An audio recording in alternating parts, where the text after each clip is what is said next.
வரலாற்று சிறப்புமிக்க இந்த நடைபெற நிறைவு நிகழ்ச்சிக்கு நான் வந்து சேர முடியுமா? இடையிலே ஏதாவது உடல்நல கேடு ஏற்பட்டு நான் மயங்கி விழுந்தாலோ அல்லது பிரஜை இழந்தாலோ அல்லது பயணத்தை தொடர முடியாத அளவுக்கு ஏதாவது உடல் நலிவு ஏற்பட்டாலோ எந்த அளவுக்கு இந்த இயக்கத்தின் கண்மணிகள் பாதிக்கப்படுவார்கள், எதிரிகளுக்கு எவ்வளவு ஏளனமாக போய்விடும். பரிகாசம், ஏளனம், கேலி, கிண்டல் இவற்றையெல்லாம் ஆயிரக்கணக்கான முறை சந்தித்து நெஞ்சுரம் பெற்றவன் இந்த வைகோ. ஆகவே அந்த கவலையோடு தான் நான் நடந்தேன். 2 மாத காலத்துக்கு முன்னாரே இந்த தமிழகத்தில், செந்தமிழ்நாட்டில் சாதியின் பெயரால் மோதல், மதத்தின் பெயரால் பிணக்கு, மதத்தின் பெயரால் மோதல், இது எங்கே போய் முடியும்? இரத்த களரிகளிலே போய் முடியும்.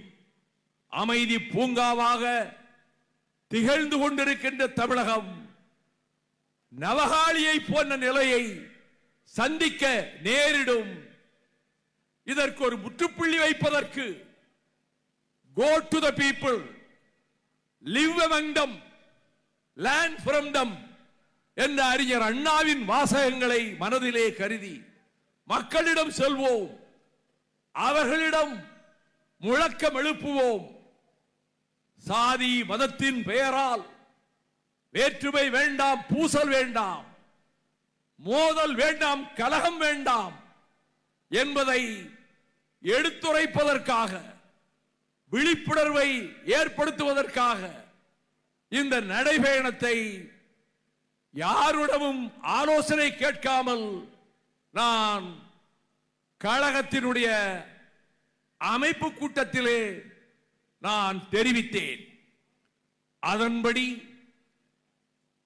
நடைபெற்ற நடைபயணம் இயற்கையால் ஒருவேளை பெருமழை பெய்யக்கூடும் என்று வானிலை அறிவித்திருக்கிறதே, இங்கே செய்தியாளர்களும் தொலைக்காட்சி ஊடக நண்பர்களும் எங்கே இருக்கிறார்கள் என்று தலைமை தாங்கும் பூமிநாதனிடம் கேட்டபோது அவர்களுக்கென்று இடம் ஒதுக்கப்பட்டிருக்கிறது என்று கூறினார். அன்புக்குரியவர்களே, எங்கள் ஊர்களுக்கு செல்ல வேண்டும் என்றால் இங்கே வந்திருக்க கூடாது. அங்கே 10 பேர் எழுந்து நிற்கிறார்களே, அவர்களைத்தான் சொல்லுகிறேன். ஏன் இங்கு வந்தீர்கள்? 11 நாட்கள் கால்கெடுக்க நடந்த தம்பிமார்கள் உடல் உபாதைகளை பற்றி கவலைப்படாமல் இந்த நடைபயணத்தை வெற்றிகரமாக ஆக்கி தந்த என் வீர தம்பிகளின் தாள்களுக்கு நான் என்னுடைய நன்றியை பாசத்தோடும் உரிமையோடும் தெரிவித்துக் கொள்ளுகிறேன். மதுரை மாநகரம் செருக்களங்களை சந்தித்த பாண்டிய நாட்டின் தலைநகர். குத்தீட்டிகளின் ஓசை, குதிரைகளின் குளம்படி சத்தம், வேளங்களின் பிளிரல், தேர்ச்சகரங்கள் புரண்டு ஓடுகிற ஒலி, இவற்றை சங்கீத கீதமாக ஆக்கிக் கொண்ட போர்க்களங்களை சந்தித்த பாண்டிய மண்டலத்தின் தலைநகரம். கடல் அலைகளென தாவி வருகிற அரபு நாட்டு குதிரைகளின் குளம்படி சத்தத்தோடு சங்கத்தமிழின் ஓசையும் இணைந்து வந்தது என்ற பெருமையை பெற்ற கூடல் மாநகரம். நெடுந்தேர் கொடிஞ்சி பொலிய நின்றோன் யார்கொல், வாழ்கவன் கண்ணி, பால்விட்டு ஐனி மறந்தனே, கிண்கிணி களைந்தகால் இன்னும் ஆகிறனே என்று மன்னனை பாடிய இடைக்குன்னூர் கிழார். யார் இவன்? இளைஞனாக இருக்கிறானே, பாலகனை போல தெரிகிறானே, இவன் 7 நாட்டு மன்னர்களை எதிர்த்து தலையாலங்கானம் போர்க்களத்துக்கு செல்லுகின்ற இவன் யார் என்று கேட்டாரே, அந்த தலையாலங்கானத்து செருவென்ற நெடுஞ்செழியன் ஆண்ட பாண்டிய நாட்டின் தலைநகரத்தில். வாயிலோயே வாயிலோயே, யார் கேட்பது? கொலைக்களப்பட்ட கோவலன் மடிந்ததற்கு பின்னால் அவன் அரசின் காற்றிலம்பை திருடினான் என்று பொய்க்குற்றம் சாட்டப்பட்டு கொலையுண்டு படிந்த கோவலனின் ரத்தத்தை எடுத்து சபதம் மேற்கொண்டவளாக அரண்மனை வாயிலுக்கு வந்து, வாயிலோயே வாயிலோயே, அறிவரை போகிய பொறிவரை நெஞ்சத்து இறைமுறை பிழைத்தோன் வாயிலோயே, இணையேறி சிலம்பொன்று ஏந்திய கைகள் கணவரை இழந்தாள் கடையகத்தாள் என்று அறிவிப்பாயே அறிவிப்பாயே என்று வாயில் காவலரிடம் சொல்ல, அவன் அரசன் பாண்டியன் நெடுஞ்செழியனிடத்திலே தெரிவிக்க, உள்ளே அனுப்புக என்று சொல்ல, கண்ணகி பெருந்தேவி உள்ளே நுழைய, நீர்வார் கண்ணை, கண்களிலே நீர் வழிகிற பெண்ணே, யாரையோ நீ மடக்கொடியோய், நீ யாரம்மா என்று கேட்க, ஏசா சிறப்பின் இசை விளங்கு பெருங்குடி மாசாத்துவான் மணிகனின் மகனாகி, என் காற்சிலம்பு பகர்தல் வேண்டி நின்னகர் புகுந்து உன்னால் கொலையுண்டு வடிந்த கோவலன் பத்தினி கண்ணகி என்பது என் பெயரே என்று உரைத்தாளே. நீதி நிலைநாட்டப்படுவதற்கு யானோ அரசன் யானே கள்வன் என்று வெண்கற்ற குடை உடைந்து நொறுங்கி விழ, செங்கோல் உடைந்து கீழே நொறுங்க, கீழே உருண்டவாறு உயிர் நீத்தானே பாண்டிய மன்னன் நெடுஞ்செழியன்.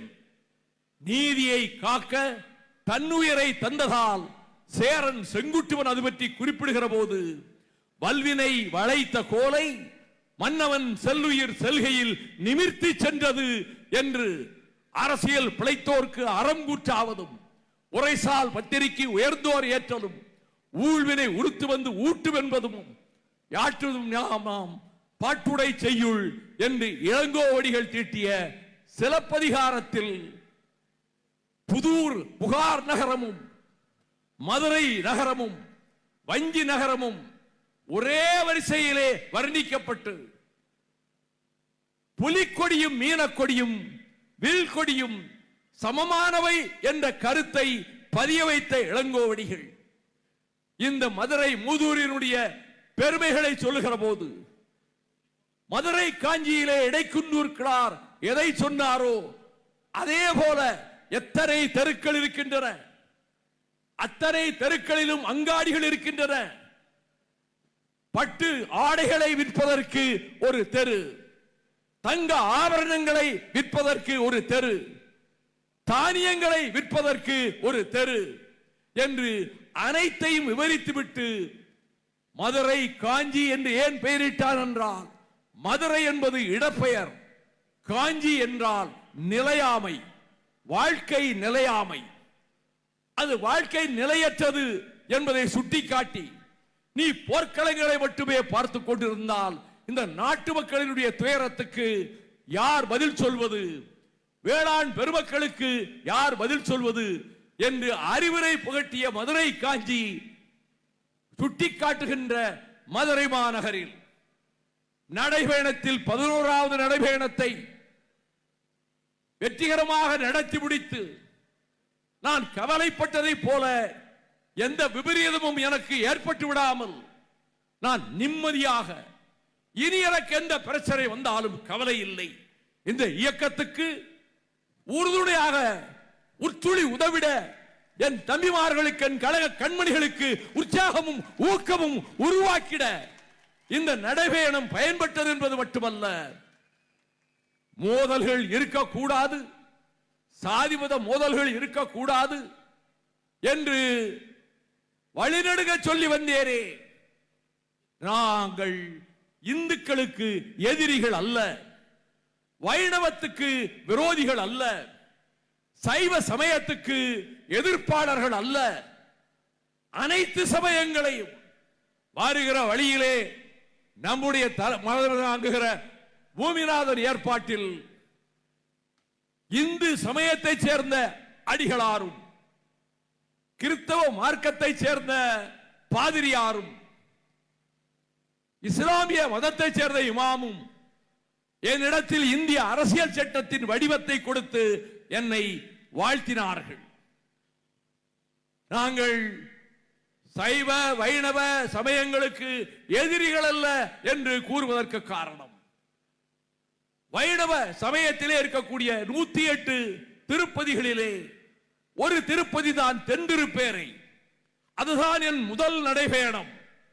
அங்கே இருக்கிற மகர நெடும் குலைக்காதர் ஆலயத்திலே இருக்கக்கூடிய வைரமும் வைடூரியமும் தங்கமும் அர்த்தராத்திரியிலே கொள்ளையடிக்கப்பட்டதால் அதை மீட்டு தருவதற்கு டாக்டர் கலைஞர் அவர்களினுடைய ஆணைப்படி 1982ஆம் வருடம் தென்திருப்பேரையிலிருந்து நெல்லை மாவட்ட ஆட்சித்தலைவர் அலுவலகம் வரை பல்லாயிரக்கணக்கானவர்களோடு திராவிட முன்னேற்ற கழக தோழர்களோடு தென்திருப்பேரை அக்ரஹாரத்து சகோதரிகள் சகோதரர்களோடு நான் மேற்கொண்ட நடைபயணத்துக்கு பிறகு தலைவர் கலைஞருடைய உரையில் கொடுக்கப்பட்ட அழுத்தத்தின் காரணமாக காவல்துறை 30 நாட்களுக்குள் களவு போன நகைகளை மீட்டு கொடுத்தது.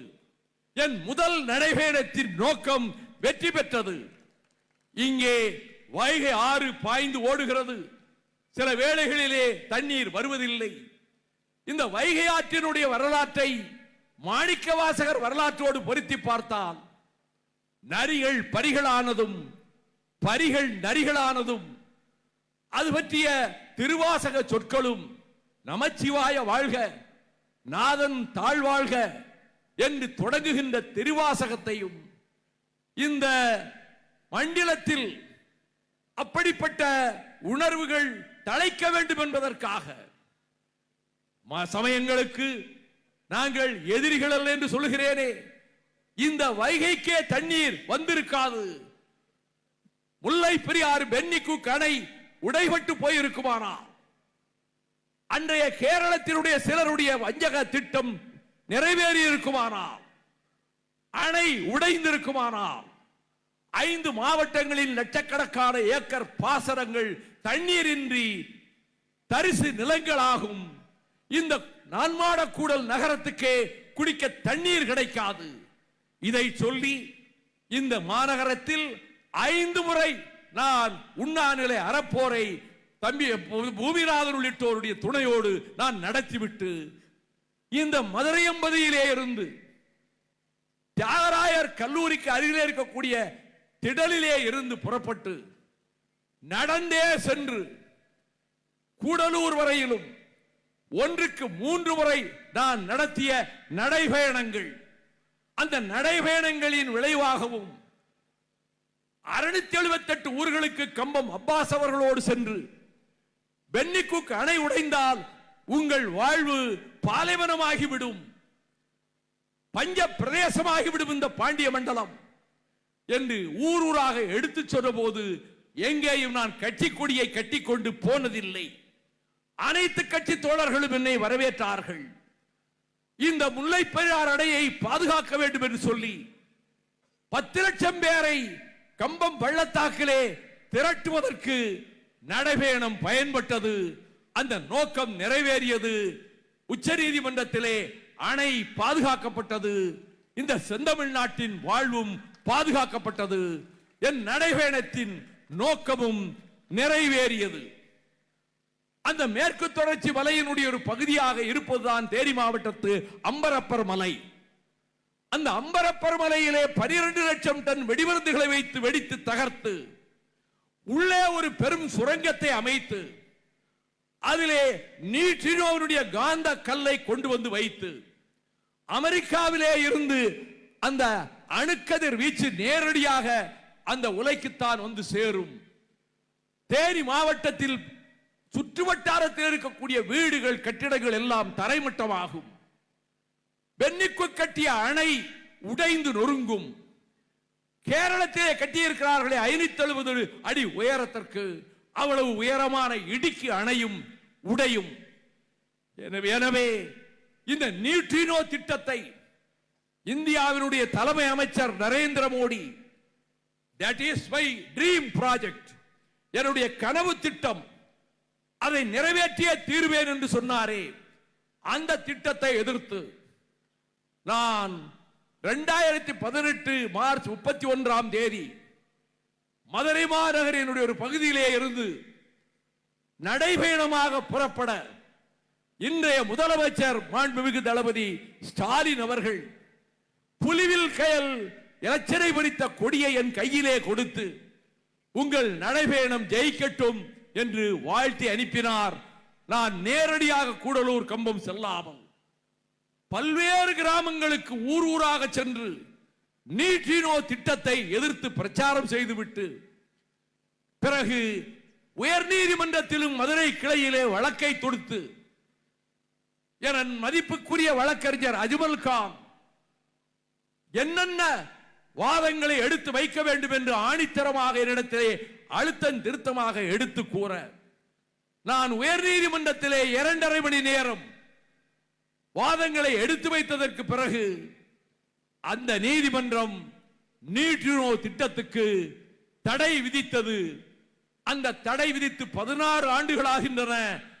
ஒரு சாதாரணமானவன், கண்விழிக்காத கலிங்கப்பட்டி என்கிற கிராமத்திலே பிறந்தவன், அண்ணாவின் தம்பியாக அரசியலுக்குள்ளே அடியெடுத்து வைத்தவன், முத்தமிழறிஞர் கலைஞரால் வார்ப்பிக்கப்பட்டவன், இந்த சாதாரணமானவன் இந்திய நாட்டின் பிரதமரின் கனவு திட்டத்தையே தகர்த்து 16 ஆண்டுகளாக நிறுத்தி வைத்திருக்கிறேன்.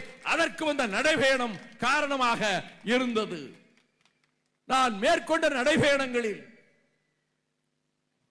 சாதி மத மோதல்கள் கூடாதென்று 19 மாதம் சிறைவாசத்திற்கு பிறகு தாமிரபரணி ஆற்றங்கரையில் இருந்து புறப்பட்டு இதே மதுரை மாநகர் வழியாகவும் மேலூர் கொட்டாம்பட்டி வழியாகவும் பின்னர் திருப்பத்தூர் காரைக்குடி, அங்கிருந்து புதுக்கோட்டை, புதுக்கோட்டை திருச்சி, திருச்சியிலிருந்து தஞ்சாவூர், திருவாரூர், நாகப்பட்டினம், நாகூர், காரைக்கால், புதுச்சேரி, மீண்டும் திண்டிவனம், சென்னை என்று மேற்கொண்ட நடைபயணத்தில் தென்னக நதிகளை இணைக்க வேண்டும், அரசு திட்டத்தை வகுக்க வேண்டும் என்று இந்திய நாடாளுமன்றத்தில் தனிநபர் மசோதா கொண்டு வந்தவன் உங்கள் சகோதரன் வைகோ.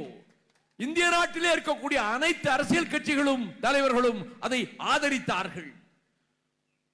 தென்னக நதிகளை பெனின்சுலார் ரிவர்ஸ், வடக்கே இருப்பது ஹிமாலயன் ரிவர்ஸ், மகாநதிக்கு தெற்கே இருக்கக்கூடிய நதிகளை கோதாவரியை, கிருஷ்ணாவை, காவிரியை, வைகையை, தாமிரபரணியை ஒன்றாக இணைக்கிற திட்டத்தை முதலிலே நிறைவேற்றுங்கள் என்று நாடாளுமன்றத்திலே நான் பேசியதை ஆங்கில பேச்சை தமிழில் மொழிபெயர்த்து பாசனம் பெருக வேளாண்மை செழிக்க என்ற தலைப்பில் கவிப்பேரரசர் வைரமுத்தவர்கள்தான் அந்த நூலை வெளியிட்டார்கள்.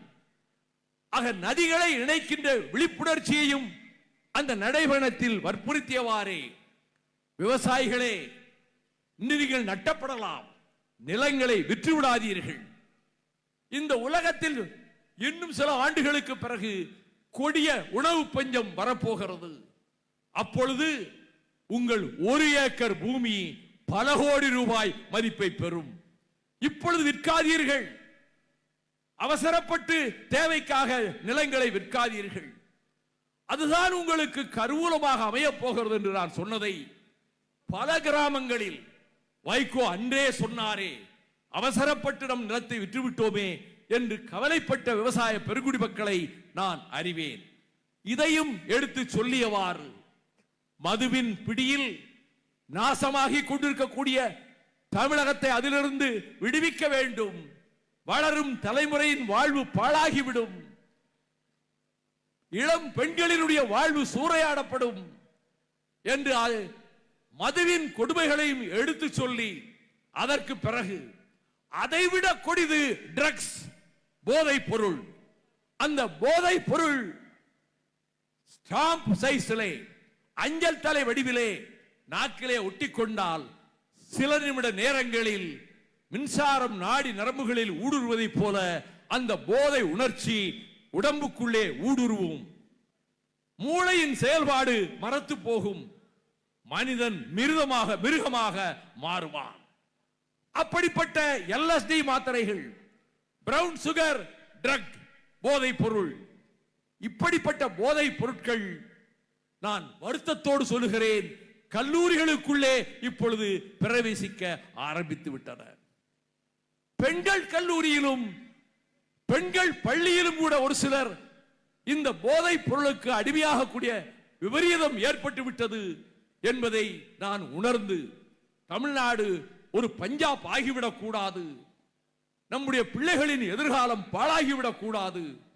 நான் வருகிற வழியெல்லாம் பல்லாயிரக்கணக்கான தாய்மார்கள், ஏழை தாய்மார்கள், கூலி வேலை செய்கிற தாய்மார்கள் வரிசையாக நின்று தங்கள் பிள்ளையை வரவேற்பதை போல, என்னை 10 மாதம் சுமந்து பெற்றெடுத்த என் வீரத்தாய் மாரியம்மாள் வரவேற்பதை போல வழிநெடுகிலும் வரவேற்றார்களே. அவர்களினுடைய புதல்வியர் செல்வ குமரிகள், அவர்களின் வாழ்வு பாழாகிவிடக் கூடாது. கோவையிலே ஒரு இளம்பெண் நாசமாக்கப்பட்டார். 4 பேர் மிருகங்களாக மாறி அவர் அந்த இளம்பெண்ணை சீரழித்து விட்டார்கள். 4 பேரும் போதைப் பொருள் அறிந்திருந்தார்கள். போதைப் பொருள் அறிந்தினால் நாசியிலே வாசனை வராது. சாராயத்தின் வாசனையோ பிராந்தி விஸ்கி ஒயினின் வாசனையோ இருப்பதை போல போதைப் பொருள் வாசனையை தராது. இந்த போதைப் பொருள் நம்மை பாழாக்கிவிடும் என்று முதலில் அறிவிப்பு செய்தவாறு நடைபயணத்துக்கு பிரகடனம் செய்தவன் மறுமலர்ச்சி திமுகவின் பொதுச் செயலாளர். நான் பெயர்களை சொல்ல விரும்பவில்லை. அதிமுகவினுடைய முதலமைச்சராக இருந்தவர், தந்தையோடு போரிட்டுக் கொண்டிருக்கின்ற ஒரு அரசியல் கட்சிக்கு அடையாளம் காட்டுகின்ற இன்னொரு தலைவர், பாரதிய ஜனதா கட்சியினுடைய இந்த மாநிலத்தின் முன்னாள் தலைவர், இந்நாள் தலைவர். நாங்கள் போதைப் பொருளை பற்றி, கொடுமையை பற்றி சொன்னோம். இப்பொழுது வைகோ நடைபயணத்தை அதற்கு பிறகு ஆரம்பித்திருக்கிறார் என்று பேசியிருக்கிற செய்தியை ஏடுகளிலே பார்த்தேன். அந்த நண்பர்களுக்கு சொல்வேன், நான் அரசியல் கட்சி தலைவர்களை மதிப்பவன் தான். ஆனால் அவர்களுக்கு ஒன்றை சொல்வேன், நான் அறிவித்த பிறகு இந்த போதை பொருளால் தமிழகம் பாழாகிவிடும், ஆகவே நடைபயணம் மேற்கொள்ள இருக்கிறேன் என்று நான் பிரகடனம் செய்த பிறகு 10 நாள் கழித்துத்தான், 7 நாள் கழித்துத்தான் நான் குறிப்பிட்ட இந்த தலைவர்கள் அனைவரும் போதை பொருள் என்ற வார்த்தையே பயன்படுத்த ஆரம்பித்தார்கள். நான் சொன்னதை அவர்கள் பின்பற்றி சொல்வதை பற்றி எனக்கு கவலை இல்லை. நாங்கள் இப்படி சொன்னோம், இப்பொழுது புதிதாக இவர் புறப்பட்டிருக்கிறார் என்று வசை பாடுகிறார்களே, அவர்களுக்கு சொல்வேன், நான் அறிவித்த பிறகுதான் உங்களுக்கு ஞானம் பிறந்ததா? போதை பொருளை பற்றி குறிக்க வேண்டும் என்ற எண்ணம் வந்ததா? நான் அதை குறிப்பிட்டதற்கு காரணம், நான் சில மாத காலமாக அதை பற்றி கவலைப்பட்டுக் கொண்டிருந்தேன். இதை தடுப்பதற்கு மக்களிடம் விழிப்புணர்வு ஏற்படுத்த நாம் நடைபயணம் மேற்கொள்வோம், மக்களை சந்திப்போம், அந்த தாய்மார்களிடத்திலே எடுத்து சொல்வோம் என்று வந்தேன்.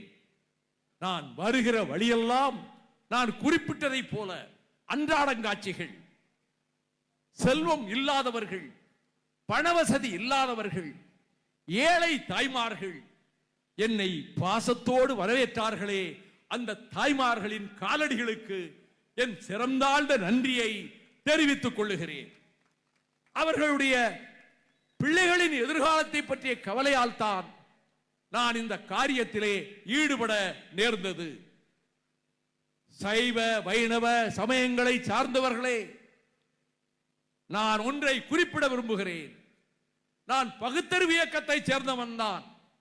நான் திராவிட முன்னேற்ற கழகத்தில் முத்தமிழறிஞர் டாக்டர் கலைஞர் அவர்களால் 3 முறை ராஜ்யசபாவுக்கு அனுப்பி வைக்கப்பட்டிருந்த அந்த வசந்த காலமான அந்த சூழலில் நான் நாடாளுமன்ற மாநிலங்களவையில் ஒரு கவன ஈர்ப்பு தீர்மானத்தை கொண்டு வந்தேன்.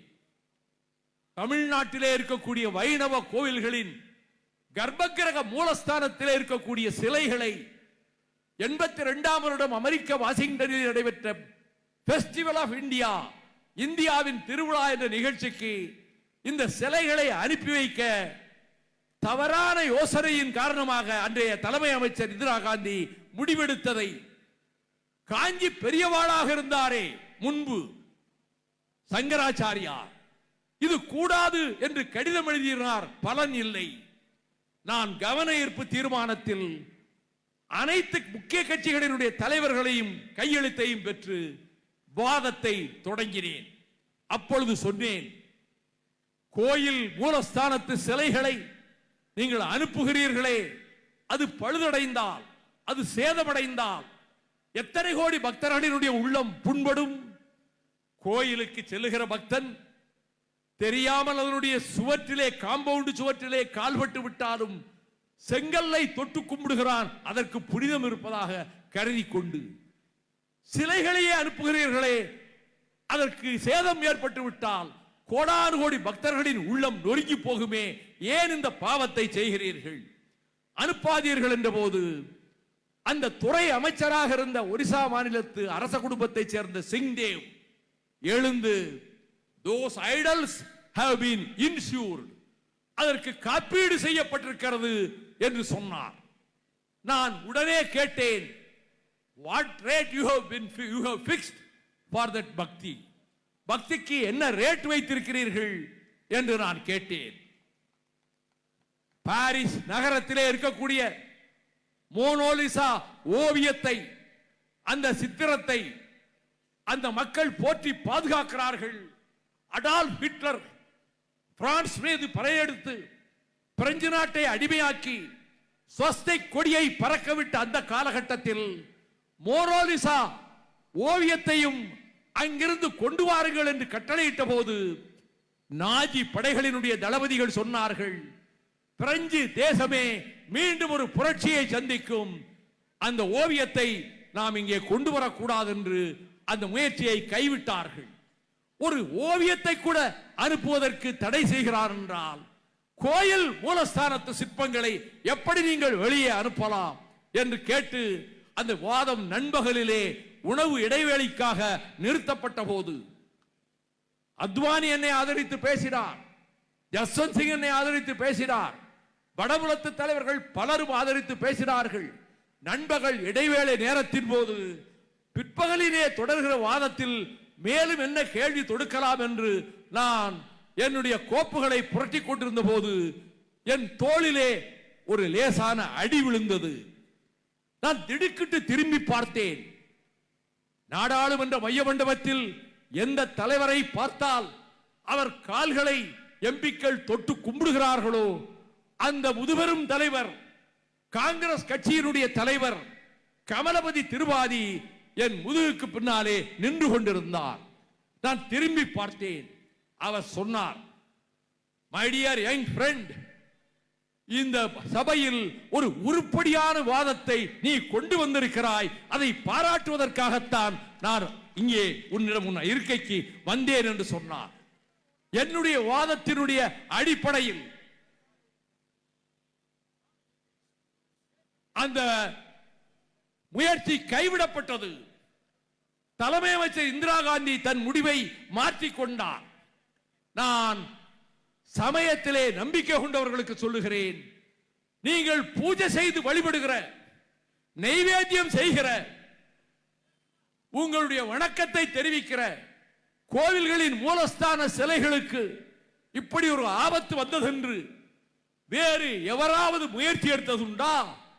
திராவிட முன்னேற்ற கழகத்தின் ராஜ்யசபா உறுப்பினராக இருந்த நான் அதை தடுத்து நிறுத்தினேன் என்று சொன்னால், நாங்கள் எல்லா மதங்களையும் மதிக்கிறோம்.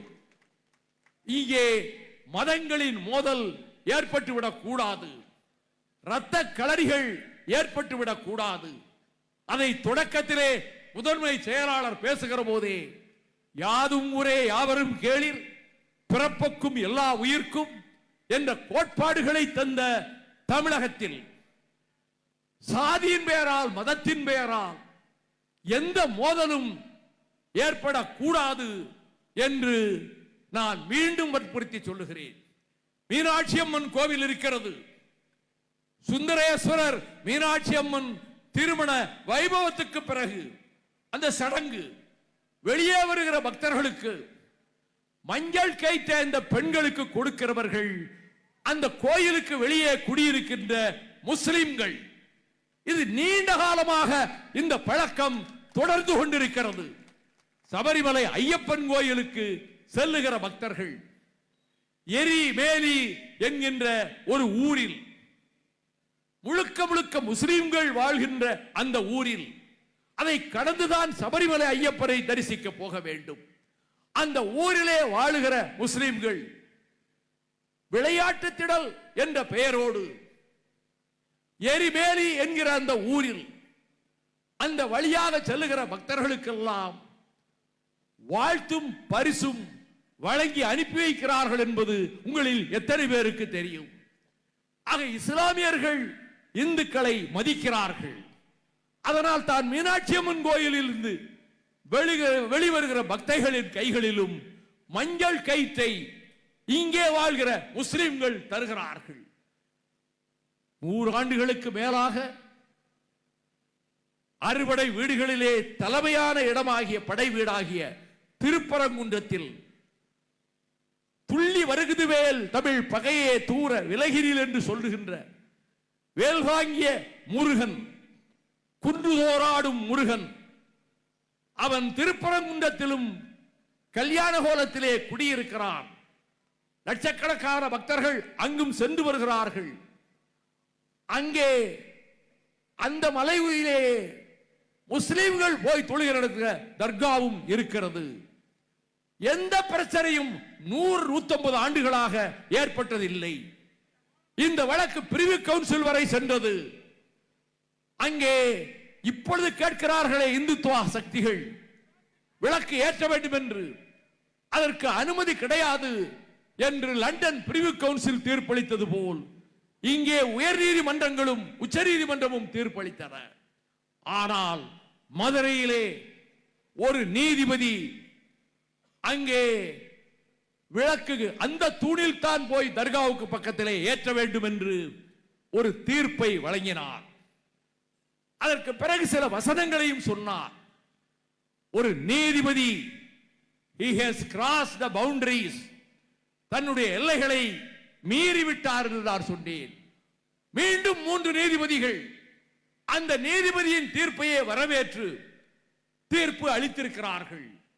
அந்த 3 நீதிபதிகளுக்கும் சொல்வேன், நான் எதற்கும் அஞ்சுபவன் அல்ல, எந்த வழக்குக்கும் நான் அஞ்சுபவன் அல்ல. மரணமே வரினும் அதனை மகிழ்ச்சியோடு ஏற்றுக்கொள்ளுகிற நெஞ்சுரத்தை என் நாடி நரம்புகளே ஓடுகிற ரத்தத்துக்கு பாலூட்டி தந்தாளே என் வீரத்தாய், அவள் வழங்கி இருக்கக்கூடிய அந்த துணிச்சலோடுதான் நான் கடந்த காலங்களில் இதை பேசினால் ஆயுள் தண்டனை கிடைக்கும் என்று சொன்னார்களே, அப்பொழுதும் பேசினேன். இப்படி பேசுவதற்கு உரிமை உண்டா? ஜெயிலில் இருந்தவாறே சுப்ரீம் கோர்ட்டில் நான் ரிட் மனு தாக்கல் செய்தேன் தேவதாசின் உதவியோடு. அந்த உச்சநீதிமன்றத்தின் தீர்ப்பு வந்தது. தடை செய்யப்பட்ட ஒரு இயக்கத்தை ஆதரித்து பேசுவது குற்றம் ஆகாது என்ற தீர்ப்பை பெற்று தந்தவன், பேச்சுரிமைக்கு காப்புரிமையை பெற்று தந்தவன் என்ற உரிமையோடு சொல்லுகிறேன். அப்படி பேசினால் பெரும் தண்டனை கிடைக்கும் என்றால் அதற்கு தயார். ஏற்கனவே இந்தியாவிலேயே இந்த தேச துரோக குற்றச்சாட்டின் பேரில் தண்டனை பெற்றிருக்கின்ற ஒரே ஒரு எம்பி, முன்னாள் எம்பி, இந்நாள் எம்பி கணக்கிட்டு பார்த்தால் ஒரே ஒருவன் இந்த வைகோதான். என் மீது 1 வருட காலம் சிறை தண்டனை நீதிமன்றம் வழங்கியது. நான் விடுதலை புலிகளை ஆதரித்து பேசுவதற்காக மட்டுமல்ல. I accuse the Indian government, நான் குற்றம் சாட்டுகிறேன் இந்திய அரசை என்று நான் பேசிய உரையை தமிழில் புத்தகமாகவும் குற்றம் சாட்டுகிறேன் என்றும், ஆங்கிலத்தில் I accuse என்றும் புத்தகங்களாக நான் வெளியிட்டிருக்கிறேன். இந்த புத்தக வெளியீட்டு விழாவிலே நான் பேசிய பேச்சுக்காகத்தான் என் மீது வழக்கு தொடுக்கப்பட்டு ஓராண்டு காலம் சிறை தண்டனை என்று அறிவித்த நீதிபதி அந்த அம்மையார் தண்டனையை குறைத்துக் கொள்ளுங்கள் என்று கூண்டிலே இருக்கிறவர் கேட்டுக்கொண்டதால் நான் குறைவான தண்டனை கொடுத்திருக்கிறேன் என்று அந்த தீர்ப்பிலே எழுதியிருந்தார். அதை வாசித்தார். நான் உடனே கேட்டேன், நீதிபதி அவர்களே, உங்கள் மனசாட்சியை தொட்டு எழுதுங்கள். நான் எப்பொழுது கருணை கேட்டேன்? தண்டனையை குறைக்க வேண்டும் என்று உங்களிடம் எப்போது கேட்டேன்? எப்படி நீங்கள் தீர்ப்பை எழுதலாம் என்று கேட்டேன். அந்த அம்மையார், ஐ ஆம் டெரிபிளி சாரி, நான் ரொம்ப வருத்தப்படுகிறேன், இப்பொழுது தீர்ப்பில் அந்த வாசகங்களை மாற்றி விடுகிறேன் என்று நான் கேட்டுக்கொண்டதால் அந்த வார்த்தைகளை எடுத்து விட்டார். அந்த வழக்கு இப்பொழுது உயர்நீதிமன்றத்திலே இருக்கிறது. இந்த தேச துரோக குற்றச்சாட்டின் மீது வருகிற வழக்குகள் அனைத்தையும் இப்பொழுது எங்கும் விசாரிக்க வேண்டாம் என்று சுப்ரீம் கோர்ட் சொன்னதன் காரணமாக வழக்கு நிலுவையில் இருக்கிறது. ஒருவேளை எனக்கு தண்டனை கிடைக்குமானால் நான் மகிழ்ச்சியோடு ஏற்றுக்கொள்வேன். சொன்னதை வாபஸ் வாங்க மாட்டேன். இந்திய அரசை குற்றம் சாட்டினேன், அந்த குற்றச்சாட்டுக்களை மீண்டும் மீண்டும் சொல்வேன் என்ற உணர்ச்சி படைத்திருந்த காரணத்தால் தான் பொட்டா நீதிமன்றத்திலே என் சகோதரன் பூமிநாதனும் பொடா கணேசனும் இருக்கிறார்களே, அவர்களும் என்னோடு சேர்ந்து நின்று கொண்டிருந்த போது, நிலையில் வாழுகிற கணேசமூர்த்தியும் வீர இளவரசரும் என்னோடு நின்று கொண்டிருந்த போது, கொஸ்டினிங் டைம் வந்தது, கேள்வி கேட்கும் நேரம். நீதிபதி கேள்விகளை கேட்க ஆரம்பித்தார். அப்பொழுது சொன்னார், நீங்கள் திருமங்கலம் பொதுக்கூட்டத்தில் I did support the LTTE yesterday, I do support the LTTE today, I will support the LTTE tomorrow, இப்படி பேசினீர்களா என்று நீதிபதி கேட்டுவிட்டு, அவசரப்பட்டு பதில் சொல்லாதீர்கள், கொஞ்சம் நிதானமாக யோசித்து இந்த கேள்விக்கு பதில் சொல்லுங்கள் என்று உண்மையிலேயே என் மீது அக்கறை கொண்டவராக நீதிபதி ராஜேந்திரன் அவர் மறைந்து விட்டார். இதய நோய் ஏற்பட்டு மறைந்து விட்டார். அவர் மறைந்த அன்றைய அந்த உடலுக்கு போய் மாலை வைத்தவன் நான். அப்படி கேட்ட மாத்திரத்தில் நான் சொன்னேன், இதை பற்றி யோசிப்பதற்கு ஒன்றுமில்லை நீதிபதி அவர்களே, நான் ஆழமாக யோசித்துத்தான் பாராளுமன்றத்திலே பேசினேன். பாராளுமன்றத்திலே பேசியதைத்தான் திருமங்கலம் மேடையிலே பேசினேன். ஆனால் என்னோடு இருக்கக்கூடிய இந்த 8 பேரும் அதில் ஒரு வார்த்தை கூட பேசவில்லை. அவர்கள் பேச்சில் அவர்களுக்கும் இந்த வழக்குக்கும் சம்பந்தம் இல்லை. ஆகவேதான் KS தினகரன் அவர்களுக்காக வக்கீலாக வாதாடுகிறார். எனக்கு நான் வக்கீல் வைத்துக் கொள்ளவில்லை, நானே வாதாடுகிறேன். இப்பொழுது நான் உங்கள் கேள்விக்கு பதில் சொல்லுகிறேன். ஆம், நீங்கள் சொல்வதை போலத்தான் திருமங்கலம் மேடையில் நான் பேசினேன். இப்பொழுது இந்த கோர்ட்டிலும் சொல்லுகிறேன், S, I did support, I do support, I will support the LTTE என்று நான் பேசியதற்கு பிறகு சிறப்பு பப்ளிக் ப்ராசிக்யூட்டராக அன்று வந்தவர் அந்த வழக்கு அன்றைக்கு ஒத்திவைக்கப்பட்ட பிறகு என்னிடம் நேராக வந்தார்.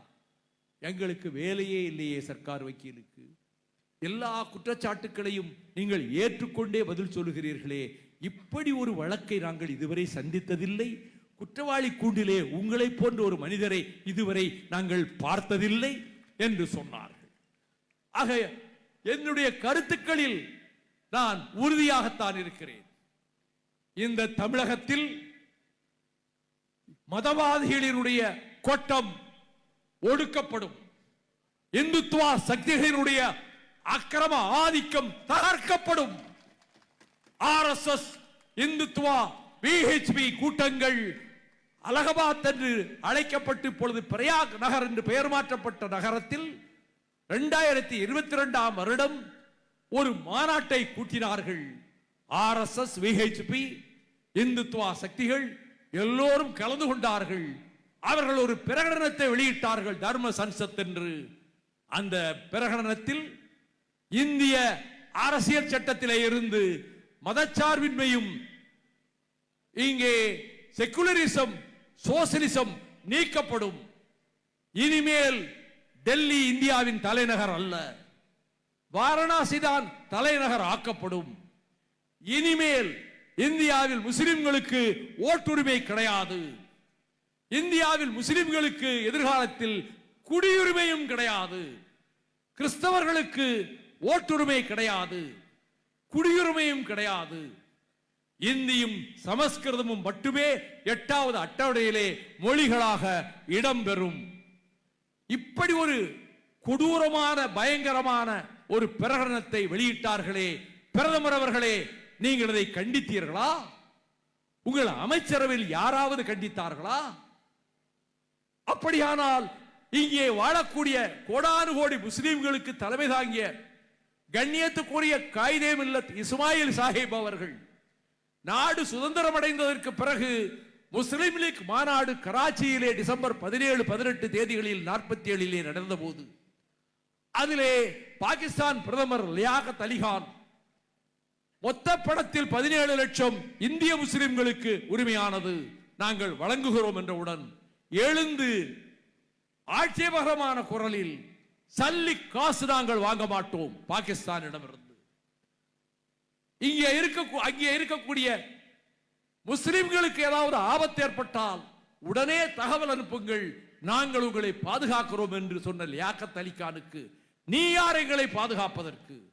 எங்கள் இந்தியாவில் எங்கள் மக்களை நாங்கள் பாதுகாத்துக் கொள்ள தெரியும், இங்கே வாழ்கிற இந்துக்களை பாதுகாப்பதற்கு நீங்கள் முன்வாருங்கள் என்று பேசிய அந்த காயிதே மில்லத்தான் சீனம் படையெடுத்த போது இமய பர்வதத்தின் சரிவுகளிலே சீன தேசத்தினுடைய ராணுவ பீரங்கிகள் கர்ஜித்த போது 40,000 சதுர கிலோமீட்டர் நிலப்பரப்பை சீனா ஆக்கிரமித்த போது பாண்டூங் மாநாட்டிலே பஞ்சசீலம் முழங்கிய பண்டித ஜவஹர்லால் நேரு மனம் உடைந்தவராக தழுதழுக்க வானொலியிலே பேசிய போது நாம் வஞ்சிக்கப்பட்டு விட்டோம், நாம் ஏமாற்றப்பட்டு விட்டோம், நம் நிலங்கள் ஆக்கிரமிக்கப்பட்டிருக்கின்றன, மீட்பதற்கு அனைத்து இந்தியர்களும் முன்வர வேண்டும் என்று பேசியதை வேலூர் சிறைச்சாலையிலே இருந்து வானூரிலே கேட்ட பேரறிஞர் அண்ணா அவர்கள் சிறையை விட்டு விடுதலையாகி வெளியே வந்தவுடன்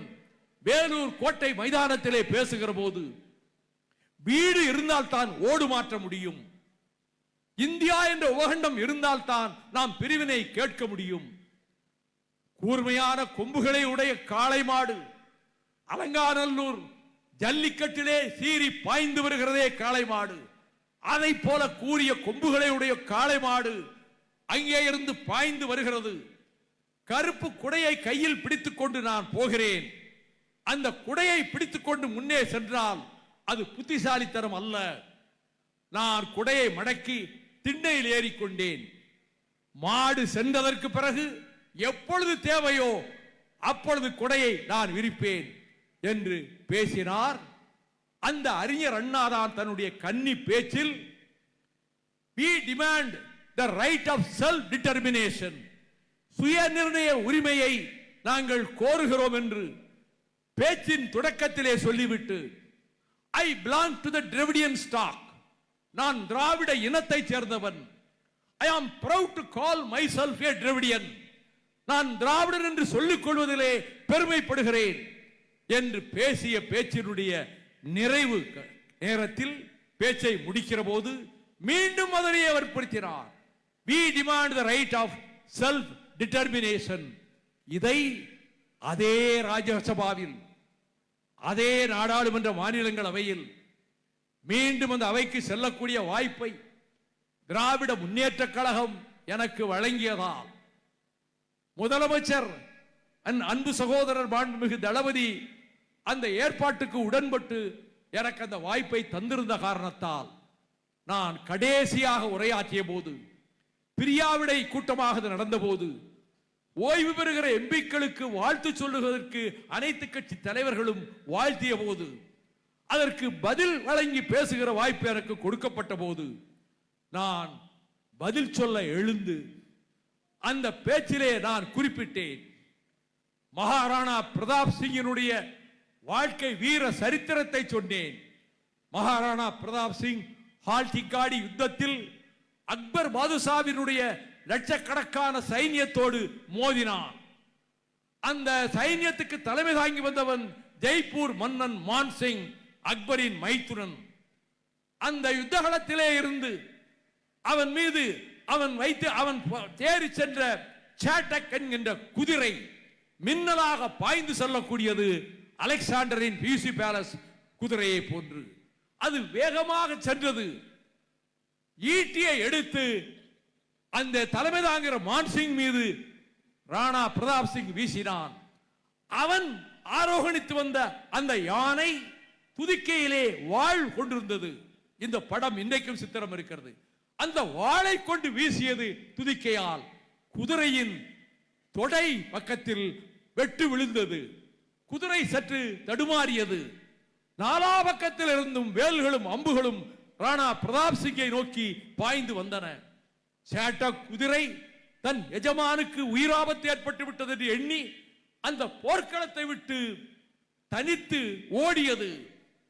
ஓடிய குதிரை ஒரு ஆற்று மணல் வெளியிலே கீழே விழுந்து எஜமானை காப்பாற்றிவிட்டு செத்து போனது. மூர்ச்சை தெளிந்து எழுந்த ராணா பிரதாப் சிங் மடிந்து கிடந்த சேட்டக் புரவியை பார்த்து, என் சகோதரனே, என்னை விட்டு நீ பிரிந்து போய்விட்டாயா என்று கதறியவாறு. அதற்கு பிறகு அவன் சொன்னான், அவனுக்கு ஓலை வந்தது மான்சிங்கின் மறைமுக தூதர் மூலமாக. சமாதான சமரச உடன்படிக்கைக்கு அக்பரோடு ஒத்துக்கொண்டு போ என்று தகவல் வந்தபோது அவன் சொன்னான், ஒரு காலம் நான் சமரசத்துக்கு இடம் தர மாட்டேன். என் இறுதி மூச்சு இருக்கிறவரை நான் போராடுவேன். என் ராஜ்யத்தை காப்பாற்றுவதற்கு, அடிமை சங்கிலிகளை உடைத்து எறிவதற்கு நான் என் உயிர் இருக்கின்றவரை போராடுவேன். Till such time breads of dry grass is available.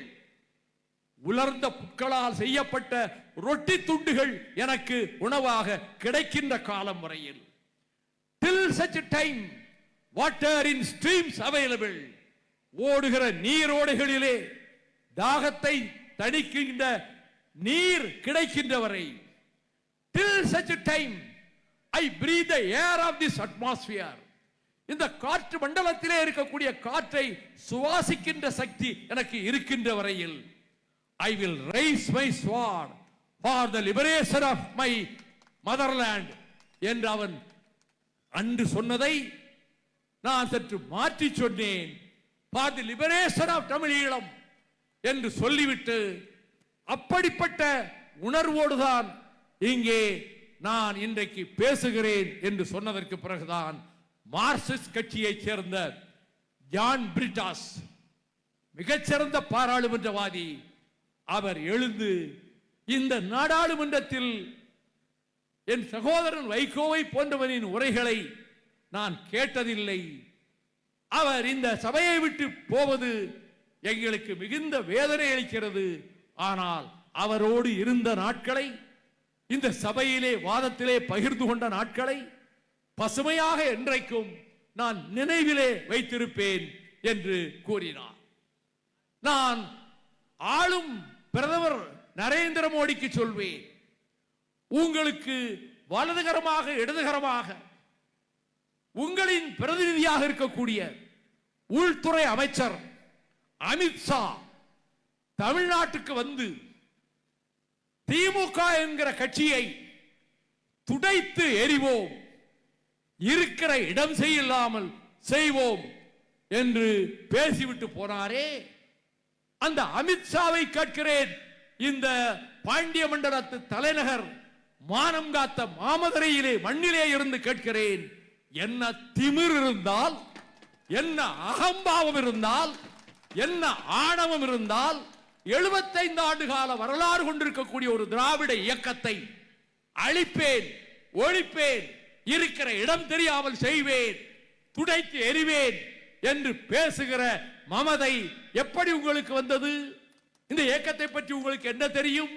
நான் திராவிட முன்னேற்ற கழகத்தில் அண்ணாவின் முன்னிலையில் 62 ஆண்டுகளுக்கு முன்னாலே அவர் முன்னிலையிலே உரையாற்றி, அவர் பாராட்டுக்களையும் அவரது இல்லத்திலே இரவு நேரத்திலே சந்தித்த போது பெற்று, மாணவர் திராவிட முன்னேற்ற கழகத்திலே என்னை இணைத்துக் கொண்டு, திராவிட முன்னேற்ற கழகத்திலே 24 முறை சிறைக்கு சென்று, விசா கைதியாகவும் பாளையங்கோட்டை சேலம் சிறைச்சாலைகளிலே 12 மாத காலம் இருந்துவிட்டு, அந்த இயக்கத்துக்காக என் உடல் பொருள் ஆவி அனைத்தையும் தருவதற்கு சித்தமாக இருந்த நான், அந்த இயக்கத்தால் நான் ராஜ்யசபா நாடாளுமன்றத்துக்கு அறிமுகப்படுத்தப்பட்டேன். நன்றி மறக்கவில்லை நான். கலைஞர் அவர்கள் என்னை 78ஆம் ஆண்டிலே மாநிலங்களவைக்கு அனுப்பி வைத்தார். கசாபியங்காவை போல நான் உயிர் இருக்கின்ற வரை கொள்கைகளுக்காகவும் லட்சியத்துக்காகவும் வாழ்வேன் என்று பேசினேன். அந்த வாய்ப்பை எனக்கு தந்திருந்தார். நான் கேட்கிறேன், திராவிட முன்னேற்ற கழகம் என்பது, திராவிடர் கழகம் என்பது, திராவிடர் கழகம் தொடங்கப்படுவதற்கு முன்பிருந்தே தென்னிந்திய நல உரிமை சங்கமாக இருந்து அது திராவிட சுயமரியாதை இயக்கமாக பரிணமித்து திராவிடர் கழகமாக ஆவதற்கு நாயரும் நடேசனாரும் பிட்டி தியாகராயரும் அடித்தளம் அமைத்து தந்தை பெரியாரும் அறிஞர் அண்ணாவும் அதனை கட்டி காத்து வளர்த்து 49 செப்டம்பர் 17 திராவிட முன்னேற்ற கழகம் என்று தொடங்கப்பட்டு எத்தனை பேர் பலியானார்கள், எத்தனை பல்லாயிரக்கணக்கானவர்கள் சிறை சென்றார்கள்.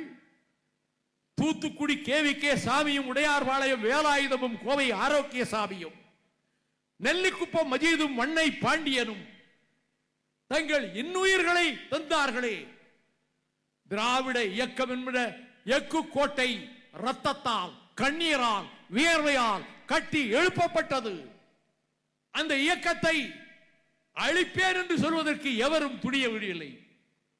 அழிப்போம் என்று கருதி திராவிட முன்னேற்ற கழகத்திற்கு தடை விதிக்கப் போகிறோம் என்ற செய்தி வந்தபோது ஒரு கட்சி தன் கட்சியின் பெயரையே மாற்றிக்கொண்டு அகில இந்திய கட்சி என்று புதிய நாமகரணத்தை சூட்டிக் கொண்டது. நாங்கள் சிறைச்சாலையிலே இருக்கிறோம், மிசா கைதிகளாக இருக்கிறோம். பாளையங்கோட்டை சிறையிலே மிசா கைதியாக இருக்கிறேன். அப்படி என்றால் கட்சிக்கே தடை வருமாமே, எப்படி இந்த கட்சியை கலைஞர் காப்பாற்றுவார் என்ற கேள்வி எழுந்தபோது அவர் சென்சாரின் கண்களிலே மண்ணை தூவிவிட்டு இலக்கியத்திலிருந்தே தன் உடன்பிறப்புகளுக்கு செய்திகளை சொல்லுவதிலே வல்லவர் என்பதால் அவர் எழுதி மறுநாள் வெளியாகிற முரசொலி 4 நாள் கழித்துத்தான் சிறைக்கு வரும். அதில் அவர் எழுதியிருக்கக்கூடிய உடன்பிறப்பு மடலை எல்லா சக கைதிகளையும், மிசா கைதிகளையும் உட்கார வைத்து நான் உரத்த குரலில் வாசிப்பேன். காலையில் ஒரு முறை, சாயங்காலம் ஒரு முறை, அந்த கடிதத்தை 2 முறை நான் வாசிப்பேன். அப்படி எழுதுகிற கடிதத்தில் தான் மானத்துக்காக உயிர் விட்டானே கணைக்கால் இரும்புரை, அவனை பற்றி எழுதி நமக்கு மானம் பெரிது, எந்த ஆபத்து வந்தாலும் அதை எதிர்கொள்வோம் என்ற வகையில் குளவி இறப்பினும் ஊண்டடி பிறப்பினும் ஆளந்தன்று வாளில் தப்பார் தொடர்படு ஜபலியின் இடர்படு தெரிய கேளல் கேளிர் வேளாண் சிறுபதம் மதுகையின்றி வயிற்றுத்தீ தனிய ஈன்முறை உலகத்தாரே என்ற கடைக்கால் இரும்புறையினுடைய கவிதையை எழுதி, குழந்தை இறந்து பிறந்தாலும் ஊனமுடைய குழந்தையாக பிறந்தாலும் அதன் மார்பிலே வாழ்கொண்டு கீறி மண்ணிலே புதைப்பது இந்த தமிழ் குடும்பங்களினுடைய வழக்கம். அந்த மான மரபு காப்பாற்றப்பட்ட அந்த இனத்தில் நாயை போல கட்டி வைக்கப்பட்டிருக்கிறேன் சிறைச்சாலைக்குள்ளே. நாடாண்ட மன்னனாகிய நான் தாகத்துக்கு தண்ணீர் கேட்டேன், தாமதமாக கொண்டு வந்து தருவதாக அவமானப்படுத்துகிறார்கள். இப்படிப்பட்ட அவமானத்தை சுமந்து கொண்டுள்ள என்னை போன்ற இழிபிறவிகளை தமிழ் தாய்மார்கள் ஈன்று எடுக்காமல் இருப்பார்களாக என்று அந்த பாடலை வரைந்த கணைக்கால் இரும்புரை துளி நீரும் பருகாமல் இருந்தே வடக்கிருந்து உயிர் விட்டான். இதை எழுதியிருந்த செய்தியிலேயே அவர் இயக்கத்திற்கு வருகிற எந்த ஆபத்தையும் எதிர்கொள்வோம், மானத்துக்காக வாழ்வோம், மண்டியிட மாட்டோம் என்ற செய்தியை அந்த உடன்பிறப்பு மடல் வழியாக அன்றைக்கு தெரிவித்திருந்தார் திமுக கழகத்தின் தலைவர். நான் கேட்கிறேன், திராவிட முன்னேற்ற கழகம், திராவிடர் கழகம், மறுமலர்ச்சி திராவிட முன்னேற்ற கழகம், திராவிட இயக்கம் எப்படி நீ கூட்டு சேர்ந்தாய்?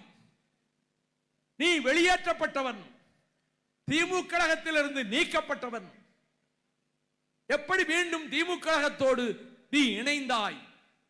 சில ஏடுகள் கேலி புரிந்தன. இவர் அடிக்கடி இப்படி கூட்டணியை மாற்றிக் கொள்கிறார், சந்தர்ப்பவாதம் என்று பரிகாசம் செய்தன. நான் அவர்களுக்கு தெரிவிப்பேன், ஆழ்ந்து யோசித்து உயர்நிலை குழுவிலே வாதித்து கட்சியினுடைய தலைமை பீடங்களிலே வாதித்து பேராபத்து திராவிட இயக்கத்துக்கு வர நேரும். அப்படி வருகிற போது திராவிட முன்னேற்ற கழகத்திற்கு பக்கத்துடையாக நம்மிடத்திலே அவர்களை போன்ற பெரிய சைன்யம் இல்லை, அவர்களை போன்ற பெரிய வாக்கு வங்கி இல்லை. ஆனால் இந்த இயக்கத்திலே இருக்கக்கூடிய வீர கண்மணிகள் ஸ்பார்ட்டாவின் வீரர்களை போன்ற உறுதி படைத்தவர்கள். ஆகவே எங்கள் பலத்தையும் திராவிட முன்னேற்ற கழகத்தோடு இணைப்போம், திராவிட முன்னேற்ற கழகத்தோடு அதையும் சேர்த்து களத்திலே நிற்போம் என்று முடிவெடுத்துத்தான் திராவிட முன்னேற்ற கழகத்தோடு உடன்பாடு கொண்டோம். நீ மந்திரி பதவி கேட்கவில்லையே, ஆட்சியிலே பங்கு கேட்கவில்லையே, அதிகாரத்திலே பங்கு என்று எல்லா கட்சிகளும் சொல்லுகின்றன, கூட்டணி கட்சிகள். நீங்கள் வாய் திறக்கவில்லையே, என்ன காரணம்? என் மீது ரொம்ப அன்பு கொண்டிருக்கிற பத்திரிகை என் கார்ட்டூனை போட்டு பதட்டம், வைகோவுக்கு பதட்டம். என் அகராதியிலேயே பதட்டம் என்ற வார்த்தைக்கு இடம் கிடையாதே. இதே மதுரை மாநகரில் அந்த பத்திரிகை அலுவலகம் தகர்க்கப்பட்ட போது, இயந்திரங்கள் நொறுக்கப்பட்ட போது என் சகோதரர்களை உடன் அழைத்துக் கொண்டு நள்ளிரவு நேரத்திலே போய் அந்த பத்திரிகை அலுவலகத்தை பார்வையிட்டு மறுநாள் மாலை 5 மணிக்கு மேலமாசி வீதியும் வடக்கு மாசி வீதியும் வடக்கு மாசி வீதியும் சந்திக்கின்ற அந்த முனையில் ஆயிரக்கணக்கான தோழர்களோடு கண்டன ஆர்ப்பாட்டத்தை நடத்தியவன் நான். ஆகவே நான் ஏடுகள் மீது குறைபட்டுக் கொள்ளவில்லை. ஏடுகள் எங்களை ஏளனம் செய்கிறது என்று எனக்கு கொண்டு வருத்தமில்லை. எவ்வளவு கேலி கிண்டல் செய்தாலும் அதை தாங்கிக் கொள்ளுகிற பக்குவம் ஜனநாயகத்திலே ஒவ்வொரு கட்சிக்கும் ஒவ்வொரு தலைவனுக்கும் இருக்க வேண்டும் என்பதை ஆபிரகாம் லிங்கன் மியூசியத்திலே பார்த்தேன். ஆபிரகாம் லிங்கன் மியூசியம் அவர் குடியரசுத் தலைவராக தேர்ந்தெடுக்கப்பட்ட அந்த இலினாய் மாநிலத்தின் ஒரு பகுதியிலே இருக்கிறது. அதில் ஆபிரகாம் லிங்கன் அவரை பற்றி பன்றியை போல, முள்ளம்மன்றியை போல அவரை பற்றிய கார்ட்டூன்கள் வந்த எல்லாவற்றையும் கண்ணாடி பேழையிலே வைத்து பாதுகாத்திருக்கிறார். அவற்றைத்தான் அந்த மியூசியத்திலே பார்த்தேன்.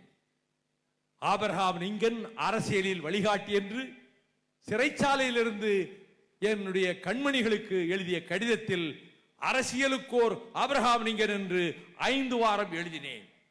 அந்த ஆபிரகாம் லிங்கனின் வாசகங்கள் என் நெஞ்சிலே பதிந்திருக்கின்றன.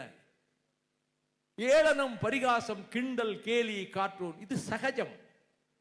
என் சகோதரர்களுக்கு, கழகத்தின் கண்மணிகளுக்கு இதை பற்றியெல்லாம் நீங்கள் அலட்டிக் கொள்ளாதீர்கள். இப்படியெல்லாம் மீம்ஸ் போடுகிறானே, இப்படியெல்லாம் கிண்டல் செய்கிறானே, இப்படியெல்லாம் எழுதுகிறார்களே, இதை சாதாரணமாக எடுத்துக்கொள்ளுங்கள்.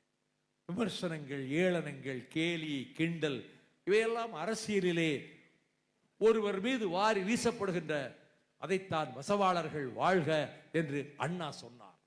அதை போலத்தான் எங்களை பற்றிய விமர்சனங்களை நாங்கள் ஜனநாயக உணர்வோடு ஏற்றுக்கொள்ளுகின்றவர்கள். நாங்கள் எதற்காக இந்த முடிவெடுத்தோம் என்பதை இப்பொழுது கூறினேன். நாங்கள் அதிகாரத்திலே பங்கு கேட்கவில்லை என்பதோடு அந்த பேச்சுக்கே நான் இடம் வைக்கவில்லை. என்னை பொறுத்தமட்டில் அமைச்சர் பதவி என் வீட்டின் என்னுடைய அறையின் கதவை தட்டிய போது என்னுடைய கேபினெட்டிலே நீ கண்டிப்பாக முக்கியமான இலாக்காவை எடுத்துக்கொள்ள வேண்டும் என்று அடல் பிகாரி வாஜ்பாயும் பக்கத்திலே அத்வானியும் இருந்து வற்புறுத்திய போது I will never join your cabinet. I will never become a minister. நான் மந்திரி பதவியை நான் ஏற்க விரும்பவில்லை. என் சகாக்கள் 2 பேருக்கு அந்த மந்திரி பதவியை கொடுங்கள் என்று கேட்டு, அது பெரிய தியாகம் அல்ல. இந்த இயக்கத்தில் எத்தனை பேர் பதவியற்றவர்களாக, ஒரு சட்டமன்ற உறுப்பினராக ஆக முடியாதவர்களாக, ஒரு நகர்மன்ற உறுப்பினராக, ஒன்றிய கவுன்சிலராக ஆக முடியாதவர்களாக எத்தனை பல்லாயிரக்கணக்கான என் தோழர்கள், என் சகாக்கள், என் சகோதரர்கள், என் கண்மணிகள் இருக்கிறார்கள். எத்தனை மாவட்ட செயலாளர்கள் இருக்கிறார்கள். அவர்கள் எல்லாம் பதவியை எதிர்பார்த்தாங்கே இருக்கிறார்கள். ஒரு லட்சியத்திற்காக, கொள்கைக்காக, திராவிட இயக்க கொள்கைகளை காப்பதற்காக பெரியார், அண்ணா அவர்கள் வழியில் அந்த லட்சியங்களை பாதுகாப்பதற்காக நாம் வைகோவோடு பயணிக்கிறோம். அவன் தன்னலமற்றவன். என்னுடைய நேர்மைக்கு யாரும் கட்டியம் கூற வேண்டியதில்லை, சாட்சியம் சொல்ல வேண்டியதில்லை. இந்த கரங்கள் கரைபடியாத கரங்கள் என்பதை உலகம் அறியும். நான் நேர்மை நாணயத்துக்காக வாழ்கிறவன் என்பதை இந்த நானிலம் அறியும். நான் அப்படிப்பட்ட அபிலாசைகளுக்கு இடம் கொடுக்கவில்லை. பிறவாமை வேண்டும், மீண்டும் பிறப்புண்டேல் உன்னை மறவாமை வேண்டுமென்றாள் அவ்வை பாட்டி. மீண்டும் ஒரு பிறவியிலே எனக்கு நம்பிக்கை கிடையாது. அது பகுத்தறிவுக்கு புறம்பானது.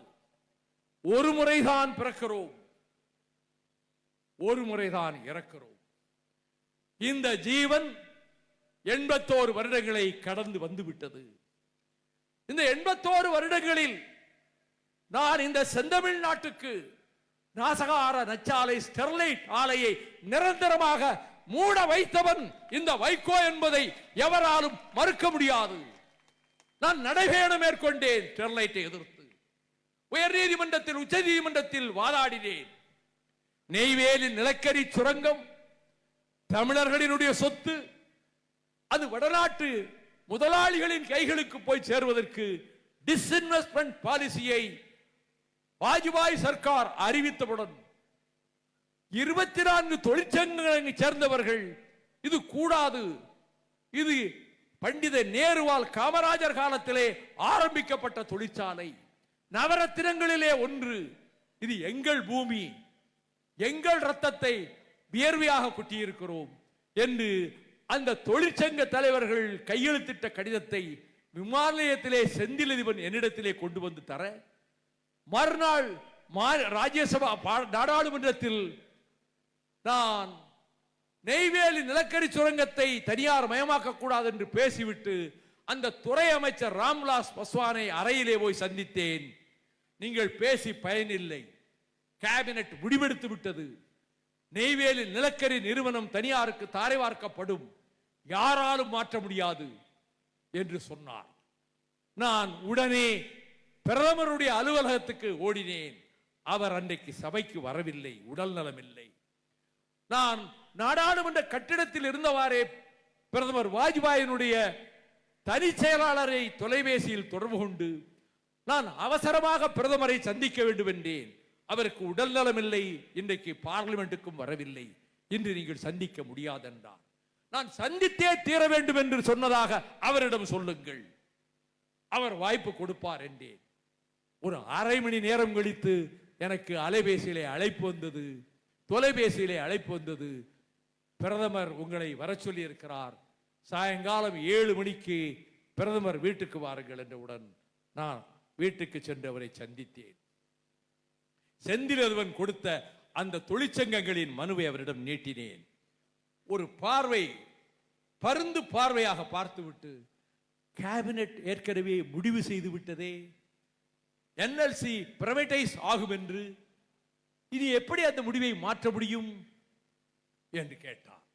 நான் உடனே சொன்னேன், மிஸ்டர் அடல்ஜி, நீங்கள் பீகாருக்கு சென்று வைகோ என் சுவிகார புத்திரனை போன்றவன் என்று பேசியதாக நான் செய்தித்தாளில் படித்தேனே.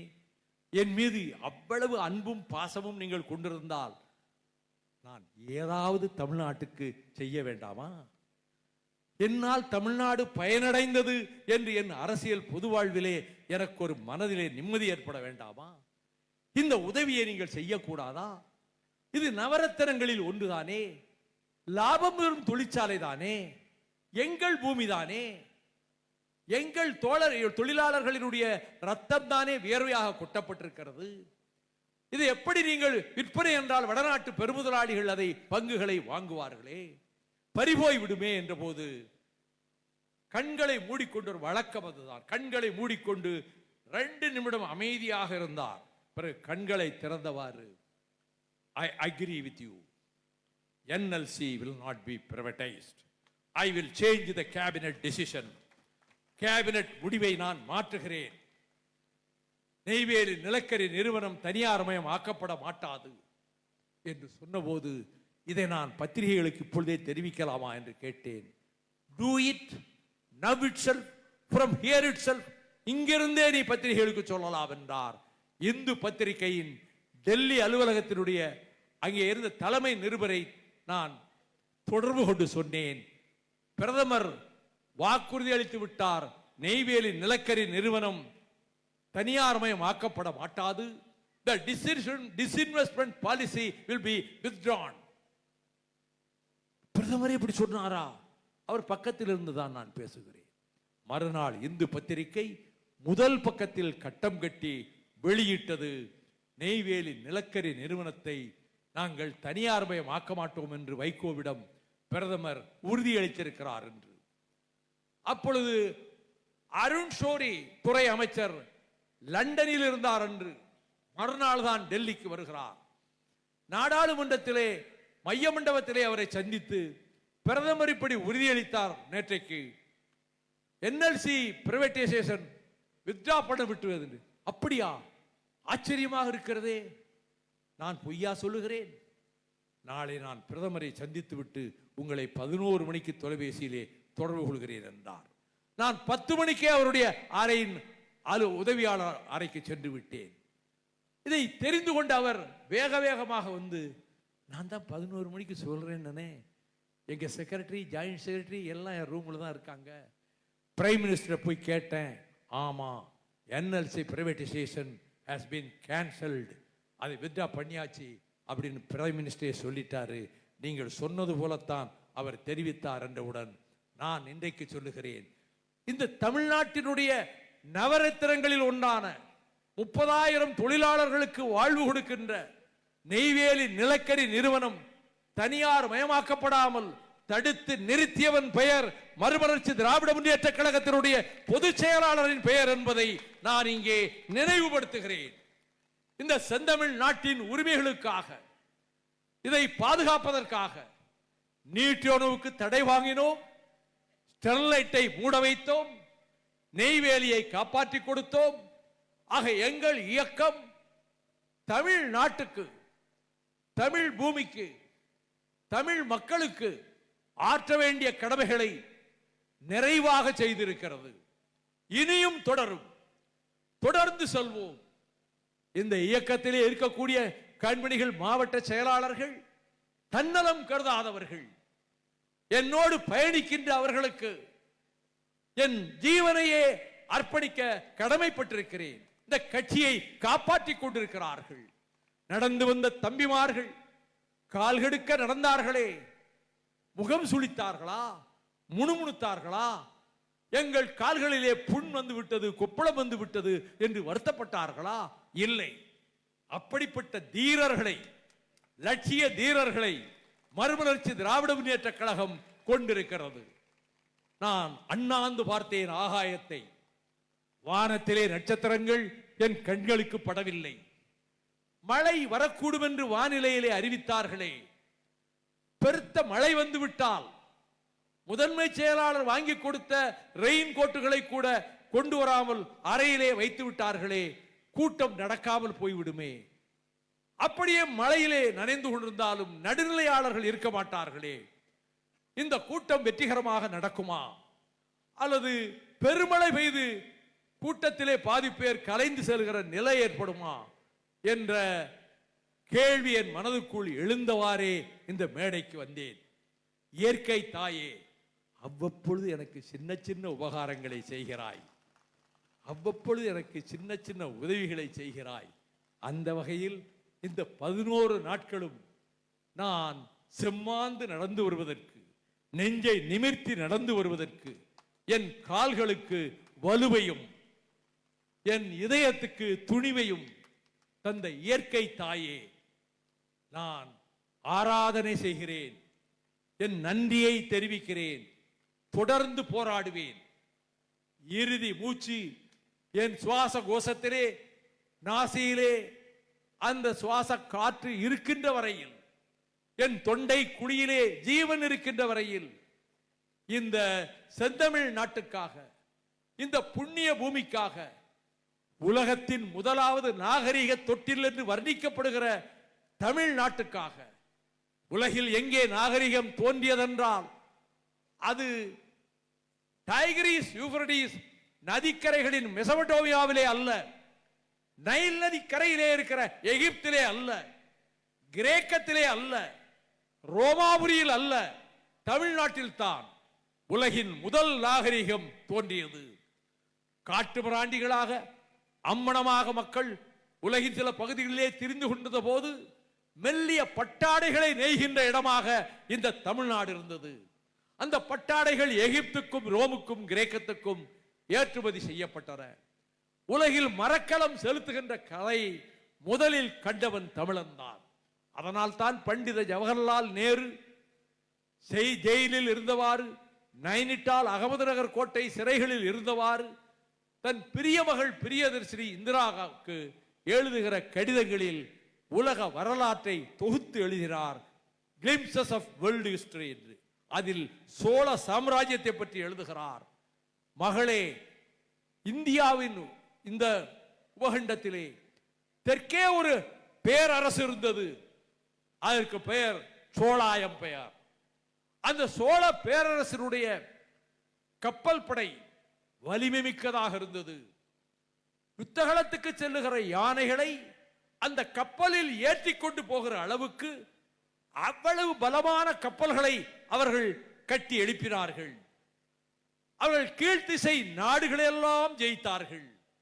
கிழக்காசிய நாடுகளையெல்லாம் வெற்றி கொண்டார்கள். ஆனால் அந்த நாடுகளை அவர்கள் அடிமைகளாக நடத்தவில்லை. அந்த நாடுகளிலே கூட போய் ஆலயங்கள் எழுப்பினார்கள். யாராவது ஒருத்தன் மது அருந்திருப்பான், அதை தடுக்க முடியாது. மது அருந்தினால்தான் சத்தம் போடுற எண்ணம் வரும். இவ்வளவு ஊசி விழுந்தா ஓசை கேட்கிற அளவுக்கு நிசப்தம் நிலவுகிறதே, இது கட்சியின் கட்டுப்பாட்டை காட்டுகிறது. அப்படிப்பட்ட பேரரசை பற்றி நேரு எழுதினாரே, அந்த கலையை உலகத்துக்கு கற்றுத்தந்தவர்கள் தமிழர்கள். இந்த செந்தமிழ்நாட்டினுடைய வாழ்வாதாரங்களை காப்பதற்கும், இங்கு வாழ்கிற மக்கள் சாதியின் பெயராலோ மதத்தின் பெயராலோ ஒருவரை ஒருவர் தாக்கிக் கொள்ளுகின்ற விபரீதம் நேர்ந்து விடாமல் தடுப்பதற்கும், அத்தகைய விழிப்புணர்வை மக்களிடம் ஏற்படுத்துவதற்கும் இந்த நடைபயணத்தை ஒரு பிரச்சார கருவியாக, ஆயுதமாக மாற்றிக்கொண்டு நாங்கள் வருகிற வழிகளில், மக்கள் இல்லாத இடங்களில் என் நெஞ்சத்துக்கு நேசமான திரைப்பட பாடல்களை அந்த ஒலிபெருக்கியிலே ஒளிபரப்ப செய்து, அந்த பாடல் வரிகளை கேட்கிற போதே என் கால்களுக்கு ஒரு புது பலமும் என் நெஞ்சுக்கு ஒரு புத்துணர்ச்சியும் ஏற்படும். அடுத்து மக்கள் இருக்கிற இடங்களில் என் சகோதரர்கள் அடிவயிறு வலிக்க முழக்க விழிப்பிக் கொண்டு வந்தார்கள். சாதியின் பெயரால் மோதல் வேண்டாம், மதத்தின் பெயரால் மோதல் வேண்டாம். பெரியார் அண்ணா பிறந்த நாட்டிலே, திருவள்ளுவர் பிறந்த நாட்டிலே சாதியின் பெயரால் மோதலா, மதத்தின் பெயரால் மோதலா என்று முழக்க விழிப்பிக் கொண்டு வந்தார்கள். அது காற்றோடு கரைந்து போய் விடாது, யோசிக்க வைக்கும். ஒரு கட்சி இந்த நாட்டிலே மதச்சார்பின்மையும் அதே நேரத்தில் எல்லா மதங்களுக்குமான சம உரிமைகளும் கொடுக்கப்பட வேண்டும் என்ற அந்த குறிக்கோளோடு மறுமலர்ச்சி திராவிட முன்னேற்ற கழகம் இயங்கிக் கொண்டிருக்கிறது. இந்த நிகழ்ச்சியை பட்ட பகலை போல வெளிச்சம் ஜொலிக்க செய்து, இந்த நிகழ்ச்சியின் தொடக்கத்திலே இந்த எளியவனை பற்றி 4.5 நிமிடம் ஒரு பாடலையும் முதன்மை செயலாளர் தயாரித்து, அந்த பாடலையும் இங்கே போட்டு காட்டி, இவ்வளவு பெரிய நிகழ்ச்சியையும் நடத்தி, இனிமேல் தான் இந்த தம்பிகள் தங்குகிற இடத்துக்கு சென்று இரவோடு இரவாகவோ அல்லது வைகறை வேளையிலோ தங்கள் ஊர்களுக்கு செல்ல வேண்டும். அப்படிப்பட்ட நிலையில் இந்த 11வது நடைபயணம் எந்த நோக்கத்துக்காக தொடங்கப்பட்டதோ அந்த நோக்கத்திலே வெற்றி பெற்றிருக்கிறது. நான் வருகிற வழியில் பலகீனப்பட்டு எனக்கு ஏதேதோ நோய் இருப்பதாக சொன்னார். ஒரு நோயும் எனக்கு கிடையாது. நான் ஆரோக்கியத்தோடு இருக்கிறேன், வலுவாக இருக்கிறேன். இன்னும் 20 ஆண்டு காலம் நான் உழைப்பேன். இந்த தமிழ்நாட்டு நிலத்துக்காக, தமிழ் நிலத்துக்காக, தமிழர் உரிமைக்காக, தமிழக வாழ்வாதாரங்களை காப்பதற்காக மறுமலர்ச்சி திராவிட முன்னேற்ற கழகம் பாடுபடும், தன் தோள் கொடுக்கும், செயல்படும். அப்படிப்பட்ட வீராதி வீரர்களை, லட்சியவாதிகளை இந்த இயக்கம் கொண்டிருக்கிறது என்ற பெருமையோடு நீங்கள் காட்டுகிற அன்புக்கு பிரதிபலனாக நான் என்ன செய்ய முடியும்? எங்கள் சகோதரன், எங்கள் பொதுச் செயலாளர் யோக்கியமானவன் என்ற பெயரை கடைசி வரை காப்பாற்றுவேன். அதை நீங்கள் தலை நிமிர்ந்து சொல்லலாம். அதில் கடைசி வரை அந்த நாணயத்தை, நேர்மையை பாதுகாத்து கொடுப்பேன். செந்தமிழ் நாட்டினுடைய வரலாற்றில், திராவிட இயக்கத்தின் வரலாற்றில், திராவிட இயக்கத்தை பாதுகாக்கின்ற ஒரு வலிமையுள்ள சைன்யமாக மறுமலர்ச்சி திராவிட முன்னேற்ற கழகம் இயங்கியது என்று வருங்கால சரித்திரம் இதை எழுதத்தான் போகிறது. நமது வெற்றியை நாளை சரித்திரம் சொல்லும். இப்படை தோற்கின் எப்படை வெல்லும் என்ற சொற்கள் நமக்கே உரித்தானவை. வெல்க திராவிடம்! வாழ்க பெரியார்! வாழ்க அண்ணா! நன்றி, வணக்கம்.